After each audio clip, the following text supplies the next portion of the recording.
Salam sejahtera Bapak, Ibu, dan Saudara-saudari yang terkasih dalam nama Tuhan Yesus. Horas, kita kembali lagi dalam renungan hari kita di dalam hari yang berbahagia ini, tepatnya di tanggal 23 April 2021 di hari Jumat. Mari kita persiapkan hati dan pikiran kita untuk menyambut firman Tuhan.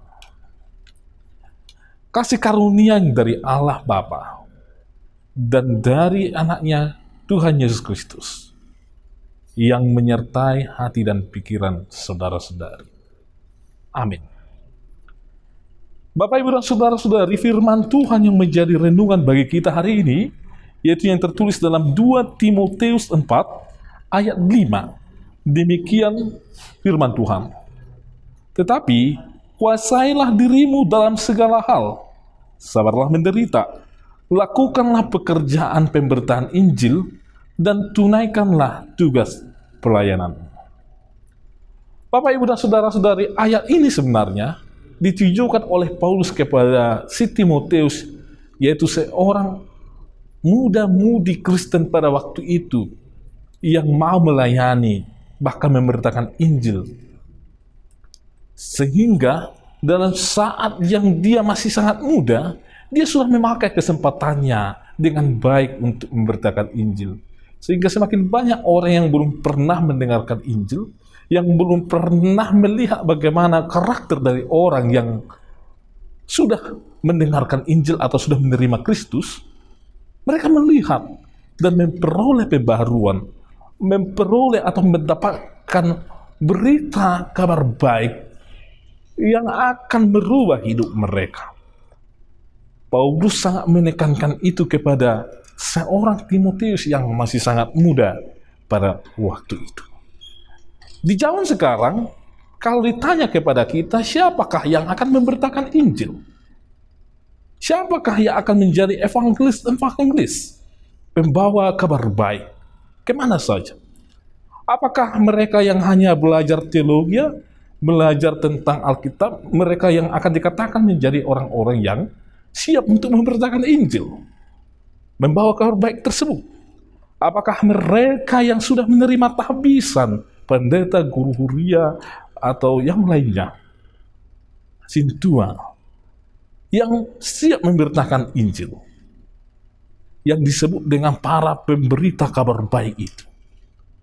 Bapak, Ibu, dan saudara-saudara, merujuk kepada Matius 28 ayat 19, bahwa setiap orang yang dibaptis ke dalam nama Allah, Anak, dan Roh Kudus, mereka itu sudah menerima tahbisan, ditahbiskan untuk menjadi pemberita Injil. Kita ini adalah evangelis. Kemanapun kita berangkat, ketika kita sudah menerima yang namanya baptisan, kita ini diharapkan memberitakan kabar baik. Kita ini diutus untuk memberitakan kabar baik atau berita Injil itu di mana kita berada. Jadi Bapak, Ibu, ada berbagai macam cara dalam pemberitaan Injil. Memang ada orang yang harus mengikuti pendidikan akademik. Setelah itu dia menerima tahbisan, lalu dia akan berangkat untuk memberitakan Injil. Namun kita semua jemaat yang dibaptis tadi tidak perlu harus menerima pendidikan akademik. Tetapi kita akan diperlengkapi oleh gereja untuk hidup, untuk mempraktekkan yang namanya bagaimana Injil itu hidup dalam hidup kita, di dalam keluarga kita. Supaya itu nanti yang dilihat oleh anggota keluarga kita, dilihat oleh sesama kita, bahkan dilihat oleh dunia ini daripada kita, bagaimana kita memberitakan Injil. Tidak hanya selalu orang-orang yang punya tahbisan sebagai pendeta, guru huria, sintua yang akan pergi memberitakan Injil, tetapi kita ini semua adalah orang-orang yang memang sudah dipanggil Tuhan untuk memberitakan yang namanya kabar baik itu. Pergilah, jadikan semua bangsa jadi muridku, baptislah mereka ke dalam nama Allah dan nama anaknya Tuhan Yesus Kristus dan nama Roh Kudus. Kita harus disuruh Tuhan untuk itu. Jadi siapa yang sudah dibaptis, mereka harus pergi yang namanya untuk membawa kabar baik, memberitakan Injil, membawa yaitu bagaimana firman Tuhan ke seluruh dunia, ke segala makhluk, agar semua orang mendengarkan Injil itu. Untuk itu Bapak, Ibu, dan saudara-saudari, para pemberita Injil itu yang pertama perlu menguasai diri dalam segala hal. Karena di dunia ini ada begitu banyak yang mampu untuk merubah sikap dari para pembawa Injil tadi. Dunia ini punya kekuatan untuk merubah sifat. Dunia ini punya kekuatan untuk mengalahkan niat atau dorongan dari hati seorang pembawa Injil untuk menyerah. Punya kekuatan. Dunia ini menawarkan hal-hal yang bisa membuat kita menyerah atau bahkan tidak melakukan tugas dan misi yang diberikan Tuhan kepada kita. Atau bahkan ada yang mereka yang memakai alasan untuk memberitakan Injil, tetapi bukan Tuhan yang semakin dibesarkan, bukan Tuhan yang semakin dimuliakan dari pemberitaannya, malahan dirinya yang semakin terkenal, makin populer, makin dikenal oleh dunia. Firman Tuhan tidak sampai, tapi dia dikenal orang. Itu menjadi tantangan di tengah-tengah kehidupan kita saat kita memberitakan Injil. Untuk itu Bapak, Ibu, dan saudara-saudara, kita diajak oleh firman Tuhan yang tertulis dalam 2 Timotius 4 ayat 5 ini. Kuasailah dirimu. Kuasailah bagaimana nafsu yang ada dalam dirimu. Sehingga pemberitaan Injil kita menjadi pemberitaan Injil yang benar. Pemberitaan Injil yang memang membesarkan nama Tuhan Yesus Kristus. Yang berikut kita diajar untuk sabar dalam segala penderitaan. Sabar dalam memberitakan Injil. Karena memang tidak ada yang namanya pemberitaan Injil ini yang berjalan atau langgeng terus. Ada begitu banyak tantangan-tantangan yang dihadapi oleh para pemberita Injil. Orang-orang yang percaya, anggota gereja, pasti akan banyak tantangan yang mereka hadapi. Sebagaimana di kota kita sekarang ini, kita sudah tahu bagaimana sejarahnya untuk mendirikan sebuah bangunan gereja di sini. Atau ketika kita pindah dari daerah ke daerah yang mungkin anti dengan kita, anti dengan orang-orang yang percaya, pasti akan sangat sulit untuk menghadapi bagaimana masyarakat di sana yang menolak hadirnya orang-orang yang percaya kepada Kristus. Tetapi apakah kita akan menyerah? Tetapi apakah kita akan meninggalkan atau bahkan mengikut mereka, hidup dengan cara mereka? Firman Tuhan mengajak kita untuk sabar di dalam segala penderitaan ketika kita memberitakan Injil. Di rumah kita harus sabar memberitakan Injil. Membawa kabar sukacita di tengah-tengah keluarga kita. Ada begitu banyak sekarang tren, terutama di para orang-orang yang sudah populer di media-media kita, di mana mereka sangat banyak yang murtad dan meninggalkan iman kepercayaannya kepada Kristus. Ada yang punya alasan bahwa dia mendapat pencerahan sehingga dia meninggalkan agama yang lama. Tetapi sebenarnya lebih banyak kalau mereka jujur, itu lebih banyak alasannya adalah karena mereka tidak sabar menghadapi penderitaan. Karena mereka tidak populer kalau mereka tidak pindah ke suatu keyakinan yang lain. Bapak, Ibu, dan saudara-saudari, semakin orang percaya kepada Kristus, semakin dia menekuni tugas pemberitaan Injil ini. Yakinlah bahwa Tuhan akan semakin menyertai kita dalam setiap tantangan, dalam setiap penderitaan. Untuk itu Bapak, Ibu, dan saudara-saudari, dimanapun kita, mari sabar memberitakan firman Tuhan dan sabar menghadapi risiko yang mungkin datang kepada kita ketika kita memberitakan kebenaran, menderitakan cara hidup orang yang sudah mendengarkan Injil, dimanapun kita berada. Yang berikut, lakukan penginjilan. Disuruh oleh firman Tuhan harus melakukan penginjilan. Tidak hanya berhenti kepada kita.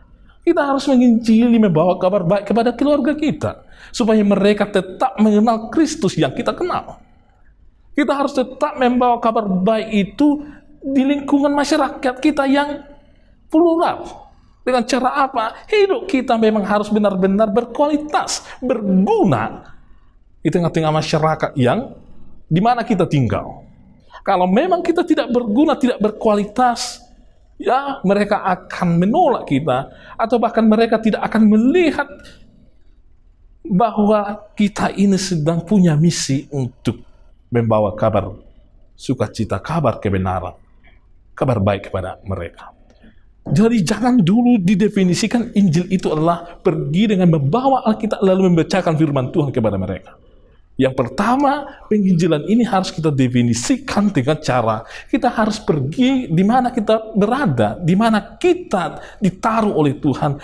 Kita harus membuahkan hidup yang berkualitas, yang berguna, yang bermakna bagi orang yang ada di sana, yang sesuai dengan kehendak Tuhan. Dan yang terakhir, firman Tuhan mengkehendaki kita untuk hidup terus melayani. Melayani. Kesempatan kita sekarang ini adalah kesempatan untuk melayani orang semakin banyak. Ini waktunya bagi kita Bapak, Ibu, dan saudara-saudari yang terkasih dalam nama Tuhan Yesus. Untuk itu mari kita pergunakan waktu yang begitu indah yang dipakai oleh Tuhan. Ada berbagai macam talenta yang diberikan Tuhan kepada kita. Berbagai macam buah pikiran yang diberikan Tuhan kepada kita. Mari kita gunakan itu untuk saling melayani di antara kita. Jika ada orang yang di tengah-tengah kita yang menghadapi kesusahan, mari kita dukung program-program pelayanan untuk membantu saudara-saudara kita yang menghadapi kesusahan, baik itu akibat dari bencana alam, akibat dari pandemi, dan berbagai macam hal yang lain. Juga melayani di bidang kerohanian.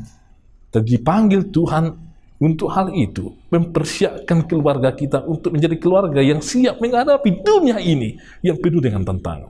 Orang tua contohnya, mereka harus melayani anak-anaknya di dalam pemberitaan firman Tuhan. Jangan berhenti orang tua hanya melayani anaknya dalam hal yang jasmani. Kita juga dipanggil oleh Tuhan untuk melayani mereka di dalam hal rohani mereka, supaya mereka siap menghadapi apa tantangan di zaman sekarang ini. Ada penelitian yang mengatakan bahwa generasi muda, terutama generasi Z, mereka ini tidak terlalu peduli dengan hal-hal yang tradisi, termasuk hal-hal yang rohani. Bahkan kepada hal-hal yang berbau politik, mereka tidak terlalu peduli dengan itu. Jika contohnya orang tua tidak melayani rohani mereka, iman mereka, pengertian-pengertian dasar kekristenan mereka, bagaimana nanti dari generasi Z nantinya ke depan? Karena yang terpenting bagi mereka katanya adalah menggunakan aplikasi-aplikasi yang disediakan oleh kemajuan zaman sekarang ini. Untuk itu Bapak, Ibu, dan saudara-saudari, persiapkan generasi kita, layani mereka dengan firman Tuhan, sehingga mereka menjadi kuat dalam menghadapi tantangan zaman yang akan datang ke depan. Mari menjadi pembawa kabar baik dalam situasi apapun, dimanapun kita berada. Amin. Kami sungguh bersyukur ya Tuhan. Tuhan telah menetapkan kami menjadi para pembawa berita kabar baik, menjadi evangelis ya Tuhan, sehingga hidup kami ini ya Tuhan harus membawa yang namanya kabar baik dan kabar kebenaran. Perkataan kami juga ya Tuhan, dan juga Tuhan, apa yang kami lakukan harus membuahkan itu, dan kami mampu hanya bersama dengan kuasa Roh Kudus. Jemaat-Mu ya Tuhan, Engkau yang memberkati mereka, sehingga mereka menjadi jemaat yang siap bermisi untuk memberitakan kabar baik, baik ke tengah-tengah keluarga mereka, atau kepada siapapun ya Tuhan. Supaya keluarga dari setiap jemaat-Mu ya Tuhan menjadi orang-orang yang tetap setia kepada Tuhan, kepada tugas dan panggilan mereka, yaitu membawa kabar baik kemanapun mereka berada. Berkati gereja-Mu ya Tuhan, sehingga pelayanan di tengah-tengah gereja-Mu berjalan dengan baik dan maksimal, dan nama Tuhan semakin dimuliakan. Pakailah setiap orang yang sudah Engkau tetapkan untuk menjadi para pelayan-pelayan di tengah-tengah gereja-Mu ya Tuhan, untuk memaksimalkan diri dalam pelayanan, sehingga nama Tuhan yang makin besar, bukan nama kami ya Tuhan. Bangsa dan negara kami ya Tuhan, Engkau yang memberkati, yang menguatkan setiap orang dalam setiap tantangan yang mereka hadapi, yang memberkati bangsa dan negara kami ini dengan memberikan cuaca yang baik, iklim yang baik, dan proses ekosistem yang baik ya Tuhan, sehingga semuanya Tuhan mendatangkan sukacita bagi bangsa kami. Kami serahkan para pemimpin kami ke dalam tangan Tuhan. Tuhan yang memberkati mereka, memperlengkapi mereka dengan kuasa Roh Kudus, supaya mereka semakin mengenal hikmat yang daripada Tuhan di dalam menentukan kebijakan-kebijakan di tengah-tengah bangsa kami ini ya Tuhan. Ampuni kami ya Tuhan atas segala dosa dan pelanggaran kami, sehingga kami layak di hadapan Tuhan. Hanya dalam Kristus Yesus kami berdoa, anugerah dari Tuhan Yesus Kristus, kasih setia dari Allah Bapa, dan persekutuan dari Roh Kudus yang menyertai kamu sekalian. Amin.